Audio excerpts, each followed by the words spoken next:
Trump Netanyahu संपर्क फाड़ फाड़ न्यूज कोड परवर्ती प्रसंग नेतान्याहू कारण भीषण बर्षि ट्रंप जो ट्रंप नेतान्याहू ईरान विरोध में एकाठी समर सज्जा करते एकाठी लड़ुले वर्तमान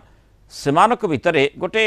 बड़ विभेद देखा जाइछि गोटे स्ट्रॉन्ग रेड लाइन भली स्थिति आसी कारण ट्रंप नेतान्याहू बर्षिंट इस्राएल राष्ट्रपति को फोन कॉल रे भयंकर भाव में गाली देइछन्ते ट्रंप एभली कहते तुम पूरा पागल समस्ते तुमको घृणा करुछन्ति आस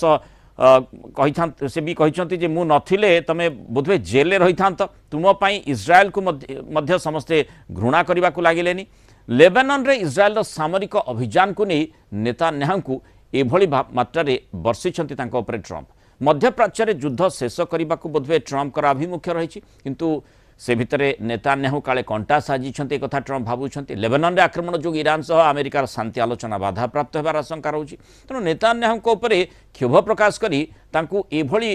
कृतघ्न बोली ट्रंप कहउछन्ति या सहित बेरुट उपरे इस्राएल आक्रमण योजना उपरे मध्य रोक लगेइछन्ति अन्यपटे किंतु नेता